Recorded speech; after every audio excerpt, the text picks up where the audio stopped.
বিসমিল্লাহির রহমানির রহিম। আসসালামু আলাইকুম। প্রিয় শিক্ষার্থী, তোমাদের প্রথমেই তোমাদের সিলেবাস ভিত্তিক পড়াশোনা শুরু করতে হবে। সিলেবাসের মধ্যে তোমাদের প্রথমেই কি রয়েছে?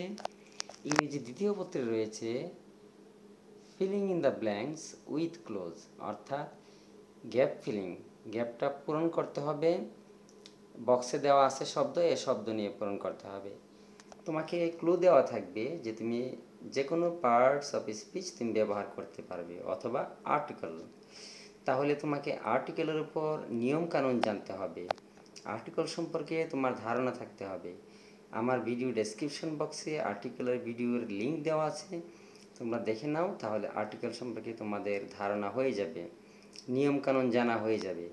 তারপর পার্টস অফ স্পিচের উপরেও ডেসক্রিপশন বক্সে আমার ভিডিও লিঙ্ক দেওয়া আছে, এখান থেকে তোমরা ভিডিও দেখলে তোমরা পার্টস অফ স্পিচ সম্পর্কে ধারণা পেয়ে যাবে। এছাড়াও যে আরও নিয়মকানুন আছে, নিয়মকানুনগুলোরও ভিডিও দেওয়া আছে ডেসক্রিপশন বক্সে, এগুলো দেখে নিলে তুমি ফিলিং ইন দ্য গ্যাপস তুমি খুব সহজেই পেরে যাবে।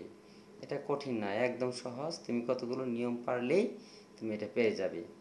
তো সিলেবাসের প্রথম 1 নম্বর প্রশ্ন হচ্ছে গ্যাপ ফিলিং উইথ ক্লোজ। এই ক্লোজটা আমি আবারও বলছি, গ্যাপ ফিলিং উইথ ক্লোজ, এটা পূরণ করতে হবে আর্টিকেল অথবা যে কোনো পার্টস অফ স্পিচ।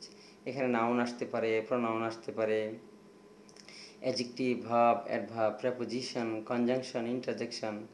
এখানে আরেকটা জিনিস হইতে পারে, তোমার ওয়ার্ডের ফর্ম চেঞ্জ করা লাগতে পারে কোনো কোনো শব্দের সাথে।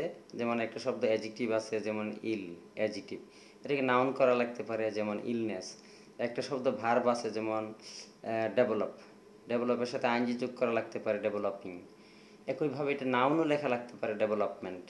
কাজে এরকম চেঞ্জও দরকার লাগতে পারে, গ্রামাটিক্যাল চেঞ্জ। তো এটার নিয়ম বিস্তারিত আলোচনা করা আছে ভিডিওতে, ভিডিওটা দেখলেই তোমরা পারবে ডেসক্রিপশন বক্সে। থ্যাংক ইউ, আল্লাহ হাফেজ।